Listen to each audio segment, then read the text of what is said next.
Hola amigos, sean cordialmente bienvenidos a esta serie titulada Lo que no sabías acerca del Mesías. Soy Oscar López y tengo el placer de compartir con ustedes el tema de hoy. Hola a todos, soy Itamar López y tengo el placer de compartir el tema con ustedes. Bueno, en el último video nosotros estuvimos hablando acerca de la doctrina del rapto secreto y cómo esto finalmente es una preparación para un engaño, una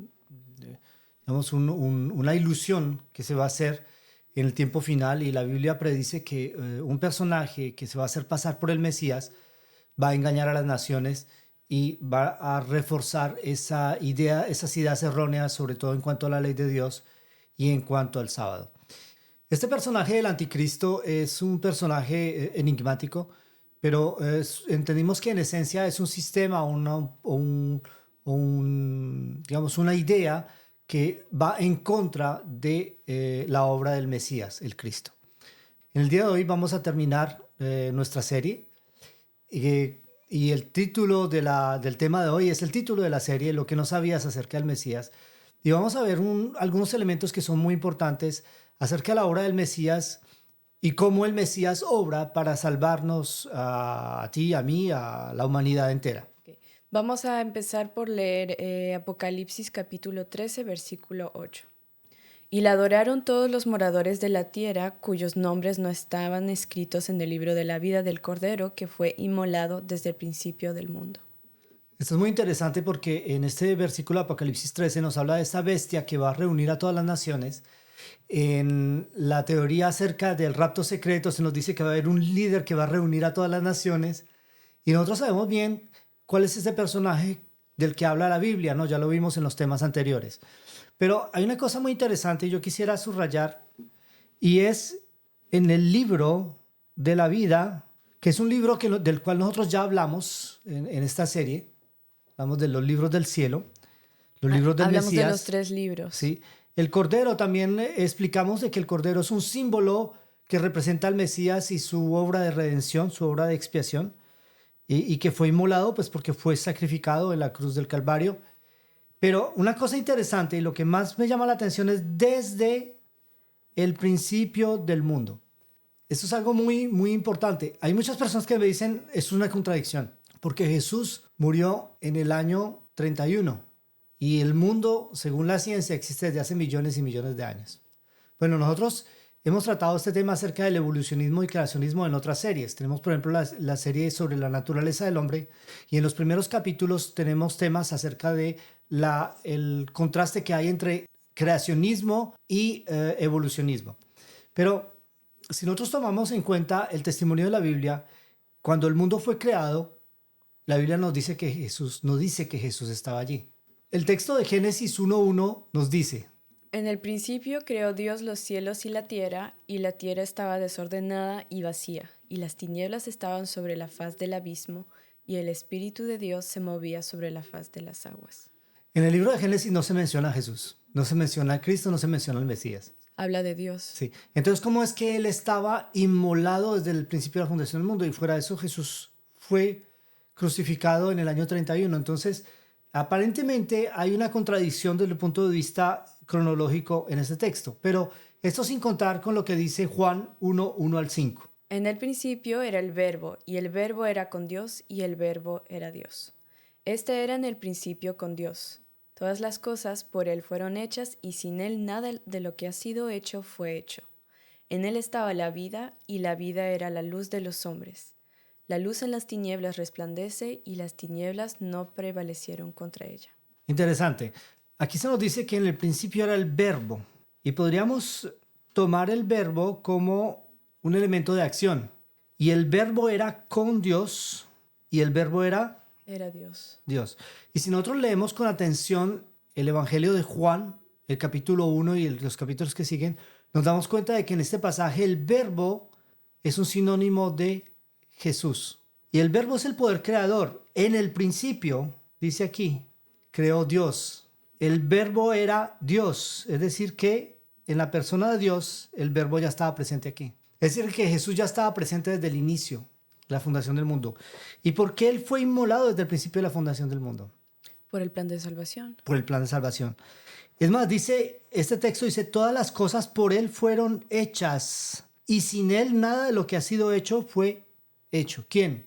Jesús. Dice, en él estaba la vida y la vida era la luz de los hombres.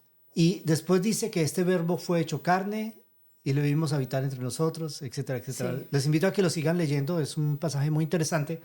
Pero a dónde quiero llevarles con esto de que el sacrificio de Cristo, si bien fue hecho físicamente en el año 31, desde que el hombre existió, Jesús ya se había puesto como garante de él. Es decir, de que antes de que el hombre pecara, Jesús ya estaba dispuesto a entregar su vida por el hombre. Y esto es algo enorme que no es fácil entender, porque nosotros no tenemos los elementos necesarios para poder entender eso, ni la mente capaz de analizar tanta información. Si nosotros retomamos esto desde el Génesis 1:1 al 2, que ya lo leímos, nos haríamos una pregunta: ¿dónde fue el principio? ¿En qué fecha? Porque hay mucha discrepancia entre lo que dice la ciencia, especialmente el evolucionismo, y lo que dicen la teología, ¿no? Lo que dice la Biblia. Y para responder a esta pregunta tenemos que tomar en cuenta los trabajos de un teólogo irlandés que se llamó James Ussher. Y según él, la Tierra fue creada hace aproximadamente 6.028 años, si nos ubicamos hoy en día en 2024. Y la fecha de creación sería el 4004 antes de Cristo, según sus cálculos. Y esos cálculos él los hizo a través de las genealogías bíblicas y a través de ciertos documentos históricos. Ahora, en el calendario judío marca el año 2024 como el año 5785 a partir de la creación. Entonces, esto implica de que hay una diferencia, ¿no? Una diferencia de aproximadamente 243 años entre la cronología de Ussher y el calendario judío. Y eso se puede deber a diferentes diferencias de interpretaciones y cálculos diferentes en las genealogías y otros eventos bíblicos. Pero globalmente nosotros estamos en esa época que se acerca a los 6.000 años. Y una cosa interesante, podríamos decir que si la Tierra fue creada en el 4004, podemos lanzar una cronología. Y esto nos permitiría saber cuándo regresa el Mesías, porque hay una enseñanza bíblica que nos dice que al cabo de 6.000 años regresa el Mesías. Pero hay un texto de Mateo 24:36 que dice: Pero el día y la hora nadie sabe, ni aun los ángeles de los cielos, sino solo mi Padre. Es una cosa interesante porque hay muchas personas que han tratado de calcular la fecha de la segunda venida de Cristo y han fracasado desde la antigüedad. Los primeros en tratar de calcular la fecha de la hora de la venida de Cristo fueron los mileritas. Después se dieron cuenta de que el evento que habían logrado calcular no era la segunda venida de Cristo, sino el pasaje de Cristo del lugar santo al lugar santísimo en el santuario del cielo. Sí, lograron calcular con precisión el evento, pero no era el buen evento el que ellos buscaban. Pero con respecto a la segunda venida de Cristo, Jesús mismo lo dijo en Mateo 24:36, que nadie lo sabe. Nadie lo sabe significa que no ha sido revelado. Sin embargo, esto nos permite tener una idea de más o menos en qué periodo de la historia nos encontramos. Estamos muy cerca de los 6.000 años. ¿Qué tan cerca? Yo no lo sé exactamente, pero estamos muy, muy cerca. Y si nosotros tomamos el relato de la creación, Génesis 1 y Génesis 2, y tomamos esta creación de 7 días literales, recuerden que ya vimos acerca de la semana de creación y vimos que son 7 días literales según la Biblia, y los diferentes elementos que fueron hechos digamos, en cada día, ¿no? La creación inicia en el día primero se hace la luz, el día segundo el firmamento, o sea, el cielo, la atmósfera. En el día tercero se hace las plantas, la tierra y las plantas, tierra seca y plantas. El día cuarto, el sol, la luna y las estrellas. El día quinto, las aves y los peces. El día sexto, los animales terrestres y el hombre. Y el día sexto es un día de descanso. Y esto es lo que nos dice el relato del Génesis. Y tenemos que tener en cuenta de que al inicio de esta semana de creación, todo empezó con el vacío. Y otro evento interesante es al cabo del sexto día, al final del sexto día, en la tarde del sexto día, se santifica el sábado. Eso es otro elemento muy interesante. Y termina, después de esa semana, pues todo está bien, pero de ahí la historia, no sabemos exactamente cuánto tiempo pasó, pero sabemos que el tiempo fue corto, entró el pecado en la raza humana. Si nosotros tomamos el texto de 2 de Pedro 3:8, que nos dice: Para el Señor, un día es como 1000 años y 1000 años como un día. Y este texto es utilizado por muchos teólogos en el mundo entero.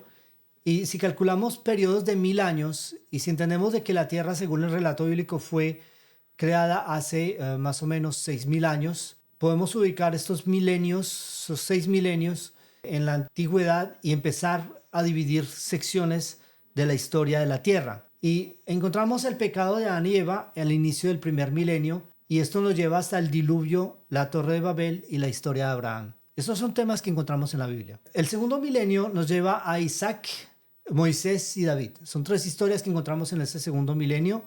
En el tercer milenio encontramos la construcción del templo de Salomón y su consagración, la división del reino en el tiempo de Roboam y el exilio babilónico en el tiempo de Daniel. Y en el cuarto milenio encontramos el ministerio de Cristo, la iglesia primitiva, que empieza a desarrollarse, ¿no? Entonces, los primeros cristianos, las persecuciones por los romanos y otros eventos que están asociados.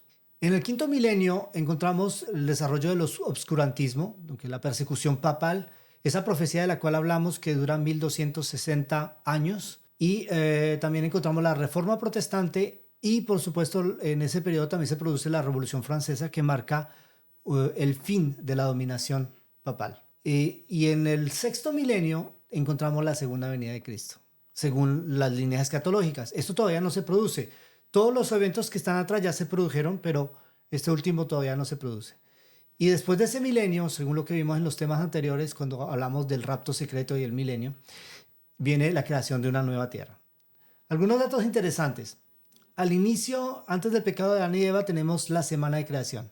Entonces decimos de que la semana de creación es un natural del espiritual, que es la semana de la redención. Entonces, natural representa a espiritual, Pero es diferente. pero el natural es diferente del espiritual. Y hay varias diferencias. Aquí es un día, aquí son 1000 años. Un día de la semana natural de la creación representa una sección de 1000 años en la historia de la redención. Vemos que en la semana de la redención, es decir, la semana de 7000 años, hay 2 periodos fundamentales. Un periodo de tratamiento del pecado, que iría desde este punto hasta acá, y un periodo de reposo, o el sábado de la tierra, que está aquí en el milenio. También tenemos algunos puntos destacados, no solamente el inicio del Edén con una ausencia de pecado. Encontramos también la santificación del sábado, que corresponde a las 2 líneas, porque en una se santifica el sábado al final del sexto día, y al final de los 6000 años Se prueba. el sábado es una prueba. Y esto es muy importante. Y esto no es una coincidencia, es porque el método natural espiritual es el método en el que Dios comunica con nosotros. Dios nos permite a través de cosas pequeñas saber lo que constituyen las cosas más grandes, las mayores. Dios nos permite a través de cosas naturales saber lo que representan las espirituales. Es decir, de que el sábado, siendo una prueba, el Mesías viene para rescatar a los que han pasado la prueba. Viene la segunda venida de Cristo, el milenio, con todos los eventos que explicamos en el tema anterior. Lo pueden volver a ver si no lo han visto. Y durante ese tiempo Satanás está atado en la tierra. En la tierra no hay nadie que viva. La tierra reposa. Y en la Biblia, en las leyes mosaicas, se establecía que habían 6 años de producción y 1 año de reposo para la tierra. El año sabático. Porque todo hace parte de la misma simbólica, hace parte del mismo mensaje. Otro elemento natural que representa el espiritual de la semana de la redención. Y esto es muy importante, esto no es algo que no tenga importancia. Y finalmente, después del milenio, la creación del Edén de nuevo. Entonces vamos del Edén, perdimos nuestro hogar en el Edén, somos errantes durante 6000 años. Jesús viene en la segunda venida de Cristo para rescatarnos, para llevarnos al cielo. Y después de los 1000 años, la nueva Jerusalén desciende a la tierra, el juicio final se da, es destruido el mal y no queda ni raíz ni rama. Y después de esto, la creación de un nuevo Edén. Por eso decimos de que el plan de salvación es una línea que va de Edén a Edén. De un primer Edén a un segundo Edén. Y en el intermedio, pues está el pecado, está el plan de redención, la forma en que Dios trata con el pecado en la humanidad y la forma en que Dios quiere ayudarnos. Esto es muy importante, y una cosa más importante todavía es saber dónde estamos ubicados. Estamos ubicados exactamente en este punto. Nosotros estamos aquí en la historia de la humanidad. Estamos al borde de la segunda venida de Cristo, estamos al borde de los 6.000 años, estamos al borde del momento crucial en cual el destino de la humanidad entera se va a decidir. Y no todo el mundo cree en esto, y no todo el mundo le da importancia a esto. El problema es de que lo creamos o no, esto va a suceder. Y va a suceder para beneficio nuestro o para perjuicio nuestro. Cada uno tiene que decidir su destino hoy y cada uno es libre de hacerlo en este momento. Dios da la oportunidad a cada uno de que pueda tomar una decisión y pueda decidir qué va a hacer. Hay muchas personas que tienen teorías diversas y variadas con respecto a la obra del Mesías. ¿Quién es el Mesías? Es el Jesús de Nazaret, un rabino poco conocido. Pero vamos a ver cuál es el verdadero objetivo del sacrificio del Mesías. Y en el texto de Apocalipsis 13, versículo 8, hayamos señalado el cordero que fue inmolado desde el principio del mundo. ¿Por qué fue inmolado? Según el sistema ritual del pueblo de Israel, el cordero era inmolado con el objetivo de expiar el pecado. Es decir, que había un reemplazo.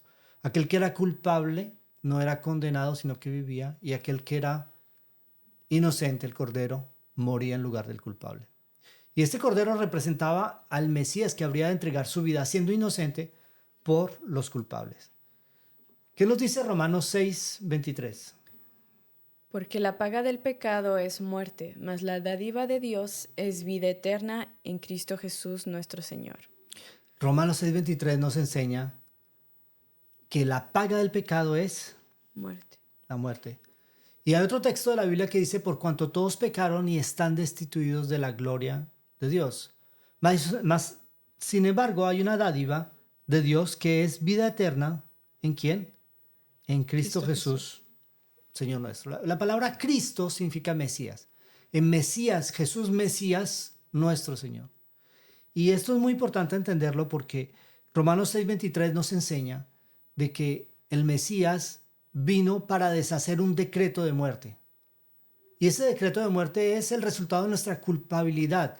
Pero, ¿cómo es que alguien es condenado a pagar una pena? Es porque infringió una ley. Y como lo explicamos en los temas anteriores, muchas personas dicen que la ley fue abolida. Si hubiera sido posible abolir la ley, Jesús no hubiera tenido que morir en la cruz del Calvario. Y otro texto dice, Mateo 5:17, que dice, No penséis que he venido para abrogar la ley o los profetas. No he venido para abrogar, sino para cumplir. exacto, como la ley dice que la paga del pecado es muerte, alguien tenía que pagar con su muerte en un momento dado. Y Jesús toma nuestro lugar para que sea satisfecha la exigencia de la ley y que nosotros podamos ser salvos también. Es decir, que su misericordia es un sacrificio personal que Él hizo por cada uno de nosotros. Y 1 de Pedro 3:18 nos dice, Porque también Cristo padeció una sola vez por los pecados, el justo por los injustos, para llevarnos a Dios, siendo a la verdad muerto en la carne, pero vivificado en espíritu. entonces aquí se nos dice que el justo, ¿por quién? Por los injustos. Es un intercambio. Cristo padeció una sola vez para que el justo entregue su vida por los injustos. Es decir, Él como justo entrega su vida por los injustos que somos nosotros. Para llevarnos ¿a dónde? A Dios, siendo a la verdad muerto en la carne, pero vivificado en espíritu. Jesús murió en la carne y fue revivificado en espíritu. Es una cosa muy interesante. Es decir, de que toda la obra del Mesías es una obra de restauración. Cuando Adán y Eva pecaron en el jardín del Edén, fue necesario la presencia de un Mesías. Y este Mesías tenía como objetivo hacer ¿qué? Salvar al hombre de su perdición, salvar a la raza humana de las garras del pecado y proporcionarles vida en abundancia. Y mira lo que dice ese texto, Juan 10:10. El ladrón no viene sino para hurtar y matar y destruir. Yo he venido para que tengan vida y para que la tengan en abundancia. Exacto, aquí dice para que tengan vida, pero ¿cómo? En abundancia. En abundancia. Es decir, la obra del Mesías es dar vida en abundancia. Y hay muchas teorías en cuanto a la obra del Mesías. Las expectativas del pueblo de Israel son que el Mesías regrese y restaure la gloria de Israel entre las naciones, un mundo terrenal, etc. Los musulmanes esperan que Jesús regrese en el tiempo final para vencer al anticristo. Y la Biblia nos enseña de que el Mesías tiene como objetivo salvarnos. Vimos cuál fue la primera promesa del Mesías. Génesis 3:15 se le da una promesa a la pareja en el Edén de que habría alguien, la descendencia de la mujer, que vencería al mal. Y esa descendencia de la mujer es Jesús, que nació como un bebé, que murió en la cruz del Calvario y que entregó su vida para que tú y yo podamos ser salvos. Y esa es toda la obra del Mesías. Muchas personas no entienden esto. La ley, ¿qué tiene que ver la ley con todo esto? La ley de Dios no puede ser cambiada. Y si la ley de Dios pudiera ser cambiada, sencillamente el Mesías no hubiera tenido que morir. Pero como la ley de Dios es inmutable y no se puede cambiar en absoluto, era indispensable que alguien diera su vida por nosotros. Y eso fue lo que hizo el Mesías en la cruz del Calvario. Y en este momento mismo, como lo enseñamos en esta serie, a partir del 22 de octubre de 1844, Él intercede en el cielo por aquellos que han confesado, aquellos que han manifestado fe en el Mesías como un redentor. Y desde el 11 de septiembre del 2001, como lo explicamos también en esta serie, el Mesías está intercediendo por las personas que están en vida. Hoy estamos cerca de una ley dominical. Miren lo que sucedió en las últimas semanas en Estados Unidos. Donald Trump fue elegido y, como lo dijimos en la serie, Donald Trump tiene un proyecto y ese proyecto es de hacer caer el principio de separación iglesia-estado en la Constitución americana. ¿Quién está detrás de Donald Trump? Los movimientos evangélicos americanos. ¿Y cuál es el objetivo? El objetivo es de imponer obligaciones religiosas por la fuerza civil, por la autoridad civil. Y esto es la ley dominical. Esto es la marca de la bestia. Y es esa marca que no podemos recibir. Muchas personas están durmiendo en cuanto a esto. La verdadera obra del Mesías es salvar a la humanidad, pero hay momentos de prueba. Tenemos que pasar la prueba si queremos ir al cielo. El cielo no es algo que obtengamos gratuitamente. Hay muchas teorías, hay personas que dicen que todo el mundo, buenos y malos, van al cielo. Y si buenos y malos fueran al cielo, entonces ¿para qué escribir una Biblia? ¿Para qué arrepentirnos? No tiene sentido alguno. Y si buenos y malos van al cielo, pues entonces vamos al cielo y va a ser igual que en la tierra, porque hay buenos y malos que nos hacen sufrir. ¿Qué sentido tiene? Pero el cielo, según la Biblia, es un lugar donde no hay mancha de pecado, donde no hay maldad. Y es nuestra esperanza poder ir a ese lugar. Pero para poder ir a ese lugar tenemos que pasar la prueba. Y esa prueba en nuestro tiempo, en nuestra generación, va a ser la ley dominical. Y mi querido amigo, mi querida amiga que escuchas este video, yo quiero llamar tu atención a este problema. Quiero llamar tu atención a esta prueba. Quiero invitarte a que te prepares, a que analices, que busques, que investigues por ti mismo, por ti misma, si estas cosas son verdad, si estas cosas son así. Y si estas cosas son así, tienes un trabajo que hacer en tu vida. Tienes un trabajo que hacer con tus amigos, tienes un trabajo que hacer con tus familiares. Porque el tiempo crítico, el tiempo fatídico se acerca. Y va a ser una prueba mayor. Y va a ser un tiempo de angustia, cual el mundo no ha conocido jamás. Que Dios te bendiga. Damos gracias por habernos acompañado en esta serie. Y pues esperamos poderlos tener en los próximos temas de las series que siguen. Queremos anunciar que vamos a empezar una nueva serie. Bueno, prontamente vamos a comunicar acerca del contenido de la serie porque hay varios temas que están en fase de discusión. Los miembros de la asociación, los miembros de la escuela son los que deciden el contenido de estos temas que damos en este espacio. Y pues si usted también tiene temas que le gustaría tratar, no duden en contactarnos y proponerlos y después se somete a votación para ver qué temas se van a tratar. En todo caso, les agradecemos por todo. Gracias, Itamar, por habernos acompañado durante toda esta serie. Fueron largas semanas, ¿no? Sí, pero muy interesante lo que vimos, lo que estudiamos y bueno, esperamos que les haya servido mucho y los esperamos para la próxima serie. Y bueno, pues espero que ahora ya sepas lo que no sabías acerca del Mesías, que Dios bendiga tu curiosidad y nos vemos dentro de 15 días con una nueva serie y el título vamos a descubrir después. Bye bye.